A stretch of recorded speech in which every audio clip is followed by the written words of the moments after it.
Fala galera, bom demais? Professor Elton na área para mais um episódio aqui no Suricast. Episódio de hoje nós vamos falar sobre Revolução Industrial, sobretudo a primeira Revolução Industrial e as consequências dessa Revolução Industrial. Episódio de história, conta um pouco sobre a história de como os antecedentes dessa Revolução Industrial, a própria revolução, as consequências. Trago convite para você assistir Em Tempos Modernos, do Charles Chaplin, de 1936, e, claro, apresenta um aspecto sociológico que são as consequências, os desdobramentos dessa revolução industrial. Se acomode aí, senta aí que eu vou tocar a vinheta e nós já vamos começar.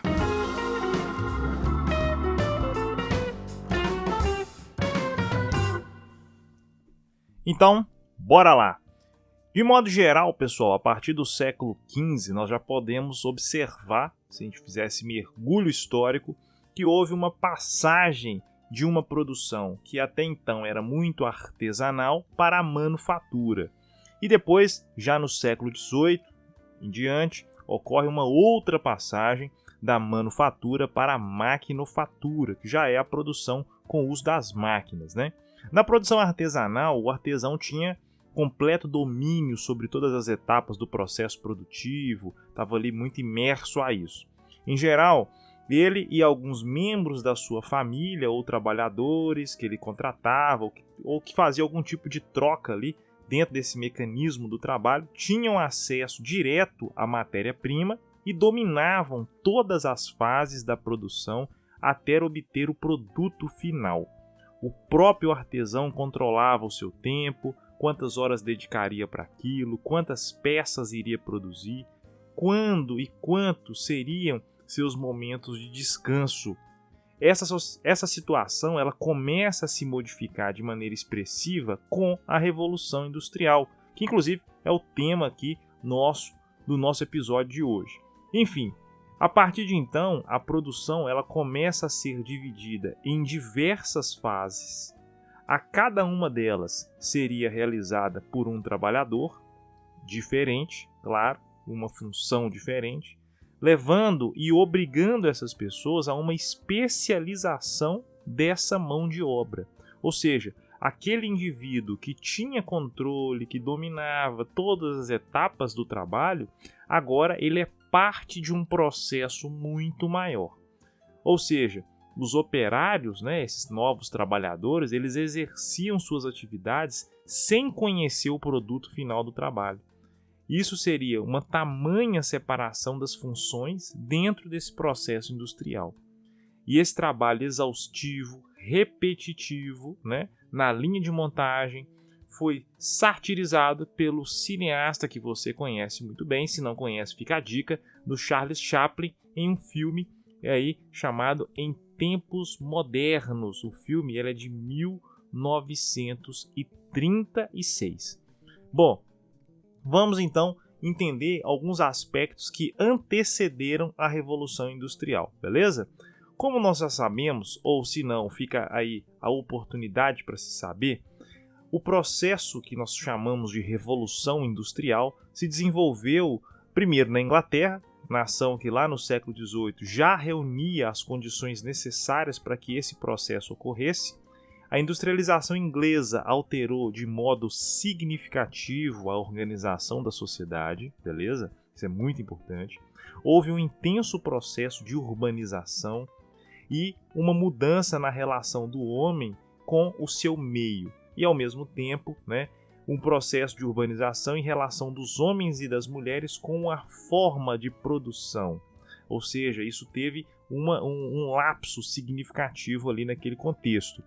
E tudo isso foi determinado a partir de uma nova tendência política e econômica que espalha-se pela Europa, que no caso foi o liberalismo, beleza? Para você que não sabe o que é liberalismo, é uma doutrina que defende a não intervenção do Estado na economia, rejeitando todos os tipos de privilégios hereditários de uma monarquia absolutista. No momento era muito importante, beleza?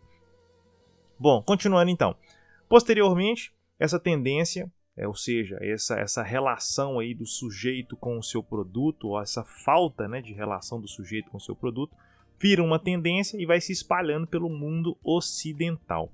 As estruturas políticas absolutistas e mercantilistas acabam sendo pressionadas, né, a mudarem ou passarem por transformações para que esses estados comecem a se ajustar a uma nova realidade competitiva a partir da concorrência que essa nova forma, né, de governo começa a estabelecer.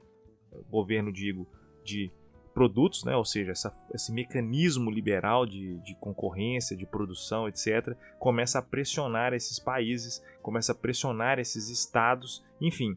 E a partir daí eles são obrigados a aderirem a essa nova forma competitiva de produção. Em algumas máquinas, né, já haviam sido inventadas no meados do século XVIII, isso é importante grifar, porém utilizamos como marco da Revolução Industrial somente os anos finais desse século. A máquina se tornou o padrão da produção das fábricas, revolucionou tanto a economia quanto a sociedade. Ela muda, como eu disse, né, de maneira significativa o modo como esse sujeito lida com a natureza, lida consigo mesmo e com seus semelhantes. Entre as condições que possibilitaram que a Inglaterra fosse a pioneira nesse processo, nós podemos falar primeiro da liderança política da burguesia, que após as revoluções inglesas, o que ocorreram no século XVII, a Inglaterra tornou-se uma monarquia parlamentar. E esse parlamentarismo, né, era dominado pelos burgueses, que por sua vez estimulavam cada vez mais o Estado a investir no processo industrial. Só um parênteses, no Brasil até teve essa tentativa, mas o parlamentarismo foi às avessas, né? Enfim, a chegada da burguesia ao poder e o fim do absolutismo permitiram que a Inglaterra se diferenciasse dos demais países na Europa. A prática burguesa de liberdade do comércio gerou a competição e o lucro, e isso possibilitou que a Inglaterra despontasse não somente como pioneira na Revolução Industrial, como também como a maior potência na Europa ao longo do século XIX. Outro fator importante é a disponibilidade de matérias-primas. As principais, né, matérias-primas que foram utilizadas na Revolução Industrial, pelo menos no primeiro momento, foram o ferro e o carvão. Minério que a Inglaterra possuía em abundância, e isso facilitou muito ela despontar aí como essa potência. Outra coisa também muito importante foi a oferta de mão de obra, porque desde o século XVI os ingleses haviam organizado os enclosures, ou seja, eles são também chamados de cercamento dos campos, né? O que seria isso? É uma medida que dificultou muito o acesso à terra, que a partir desse momento só podia ser adquirida pela compra, ou seja, isso proporcionou o tão chamado êxodo rural. Esse êxodo rural foi as pessoas deixando o campo, tentando encontrar meios para sobreviverem nas regiões urbanas, e isso facilitou de maneira significativa também a explosão da Revolução Industrial. Outra coisa muito importante que é o grande mercado, né, o grande volume consumidor que havia. Essa foi uma grande vantagem, primeiro, porque não tinha concorrência, uma vez que a Inglaterra era o único país que passava por uma revolução industrial no século XVIII. Ela dispunha de suas colônias, que, de acordo com o Pacto Colonial, eram obrigados a comercializar, comprar e a vender exclusivamente com a metrópole. Além disso, havia também os acordos, né, paralelos externos com outros países também, e esse foi um ponto-chave para a explosão também da Revolução. Uma outra característica muito importante que tem que colocar aqui que é a disponibilidade de capital. O que é isso? Em razão das inúmeras atividades como a navegação, a pirataria, a exploração de colônias, a Inglaterra dispunha de excedente de capital para investir na compra de máquinas e na montagem de fábricas cujo custo era muito elevado. E isso se deu porque tinha aquela situação com Portugal, né? Portugal achava ouro, comprava panos na mão da Inglaterra, e a Inglaterra sempre vendendo coisas para Portugal, para o Brasil, etc. Acumulava esse capital, e ela tinha esse excedente disponível para a sua própria revolução. Beleza? E aí, No século XIX, século XX, outras invenções que foram significativas, né? Assim, só dando um paralelo aqui, quanto a máquina a vapor, o tear mecânico foram criadas, né? E seria aí a segunda, terceira revolução industrial, por aí vai. Mas enfim, isso é cena para um outro episódio que falarei em breve, beleza? Mas o que nos interessa aqui, hoje, neste episódio, é pensar a Revolução Industrial como um processo que ocorre na Inglaterra no final do século XVIII, primeiro pela sua primazia, originalidade, e daí o primeiro nome, né? Primeira Revolução Industrial. Apesar do desenvolvimento, a modernização das máquinas e de outras tecnologias, e claro, a industrialização da Inglaterra ter sido muito importante para o mundo naquela época, esse processo acabou acarretando uma série de consequências negativas em termos culturais, sociais e econômicos. Alguns desses aspectos são merecedores de plena reflexão, que inclusive vai ser um dos motivos aí expressivos para o surgimento de uma matéria muito massa, que é a sociologia, beleza? Bom, por quê? Porque havia uma quantidade excessiva de exploração dos trabalhadores. Eles chegavam a produzir a mais de 16 horas de trabalho por dia e eles recebiam muito pouco. O Brasil também leva muita vantagem nesse processo, porque as pessoas que trabalhavam essa quantidade excessiva de horas, elas precisavam de algum incentivo para se manterem acordadas. E aí o famoso ouro verde chega à Europa com muito, sobretudo à Inglaterra, com muito valor, que é o café, né, para manter essas pessoas aí. Mas enfim, fecha parênteses. O uso da mão de obra infantil, feminina, sem nenhuma regulamentação, com relatos de crianças de 5 anos arriscando a vida nas fábricas, porque não tinha nenhum tipo de discernimento suficiente para trabalhar, enfim. As situações eram deploráveis, essa é a realidade. Então, esse foi um fator muito expressivo, né, ali para pensar a Revolução Industrial, são as consequências negativas, as pessoas que saíram do campo, que foram para dentro das fábricas, para regiões urbanas, elas viviam em pequenos sobrados, com situações assim de extrema vulnerabilidade, questões sanitárias assim muito precárias ali, então é uma situação muito complicada. Mas enfim, bom, símbolo de diversas mudanças no modo de produção e no cotidiano das sociedades, o século XVIII ficou profundamente marcado pela Revolução Industrial. E uma série de aspectos favoráveis para o início do processo industrial, como a disponibilidade de mão de obra, de matérias-primas, o investimento de capital e o interesse da burguesia, que desde o século XVII já tinha chegado ao poder e estava pressionando, né, acabou consolidando. Tudo isso acabou sendo consolidado no século XIX como uma grande potência econômica, fazendo da Inglaterra aí essa expressividade, né, no que diz respeito à economia no momento, e claro, fazendo com que todos os aspectos fundantes ali dessa revolução fossem mantidos e, claro, né, garantidos a todas as pessoas. Agora, o que é importante? Destacar, por exemplo, a leitura de Dickens, né? Charles Dickens, que foi um escritor inglês que teve a infância muito parecida com a dos personagens que tratam suas obras. Ele nasceu em 1812, viveu até os 58 anos, e ainda durante a Revolução Industrial Inglesa, sua vida foi posta de ponta a cabeça com a prisão de seu pai, que sempre contraiu muitas dívidas. Logo cedo, Dickens ajudou a família trabalhando em uma fábrica em condições deploráveis, né? Como se sua vida fosse uma prévia de seus livros. Seu pai recebeu uma herança que lhe permitiu a liberdade novamente. Dessa mesma maneira, Dickens voltou a estudar e, já adulto, tornou-se um dos maiores escritores da língua inglesa. No entanto, a experiência do trabalho na infância e a vivência da realidade proletária o acompanhariam em suas obras pelo resto da vida. Sua obra mais conhecida já inspirou filmes natalinos e até mesmo a criação de uma personagem pelo Walt Disney, que é o caso do Tio Patinhas. Um conto de Natal apresenta a história de um velho avarento cuja preocupação maior é acumular riquezas. bem clássico aí do capitalismo, né, pessoal?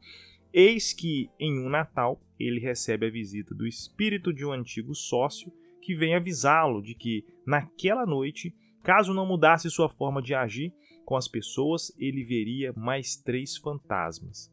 O do Natal passado, o do Natal presente e do Natal futuro. Essa talvez seja uma das histórias mais contadas e recontadas em filmes e especiais de natais todos os anos no mundo inteiro. E o que há de genial em Charles Dickens e seus personagens? E por que eu estou falando dele, né? Nós podemos mencionar a quebra de expectativas, tanto pela centralidade dada à classe operária em suas obras, né, quanto pelos destinos e pelas virtudes designados a personagens de origens sociais menos favorecidas. Dickens foi um dos primeiros na literatura a apresentar o cotidiano de agentes sociais contemporâneos na história da Inglaterra. O trabalho infantil, as longas jornadas de trabalho, as condições desumanas nas indústrias, a ausência de direitos trabalhistas e, claro, a baixa e quase inexistente remuneração. Mas por que esses elementos tiveram tanto espaço em seus livros? Primeiro, nós não podemos esquecer, mais do que mudanças econômicas e produtivas, a Revolução Industrial e todo esse processo histórico se relaciona a grandes alterações no cenário inglês. No caso, o cenário urbano, lar de novos personagens sociais, como os operários das fábricas, os burgueses industriais, que acabam protagonizando novas formas de se relacionar da cidade e consigo mesmo. E aí volta de novo o Charles Dickens, né? Embora a leitura dele, seja bastante elucidativa sobre como viviam os trabalhadores, os ingleses daquela época, cabe mencionar também uma coisa um pouco importante. O surgimento das indústrias acabou acarretando mudanças que significaram mais do que um novo ritmo de produção. A industrialização impactou profundamente a vida de milhares de trabalhadores, mudando a forma de trabalhar, de viver em sociedade e, claro, no modo como essas pessoas pensam e agem no dia a dia. A primeira grande transformação, para você ter uma ideia, se deu graças ao surgimento da nova classe social. Afinal, antes da criação das indústrias, não havia os seus donos nem os trabalhadores industriais. Com a criação dessas indústrias, surgiram a burguesia industrial e os operários das fábricas. Os burgueses aumentavam seus lucros com o pagamento de remunerações quase inexistentes, gerados pelo trabalho excessivo que se colocavam as pessoas vendendo sua mão de obra, vendendo o seu tempo, melhor dizendo. Essa diferença entre o valor produzido pelo trabalho e a soma dos custos da produção e do pagamento da mão de obra é o que se chama de mais-valia. Esse conceito significa, em outros termos, que quanto menor o valor pago pelo trabalho, maior o valor que fica nas mãos do burguês, ou seja, do dono dos meios de produção, dono da fábrica, Nessa situação, não é difícil entender por que patrões e empregados tinham interesses conflitantes. E cabe ressaltar que ainda existem esses conflitos, Afinal, quanto maior a exploração, maior o acúmulo de capital do burguês, o dono da fábrica, dos seus equipamentos, os chamados meios de produção. Bom, vou parar por aqui. Espero que você tenha conseguido perceber as transformações ocorridas na Revolução Industrial, tenha entendido o que é a Revolução Industrial. Te chamo para conversar comigo lá nas redes sociais, no Instagram, @EltonRomualdo. Fica guardando seu contato no direct e, claro, sugestões de novos temas de podcast. Valeu!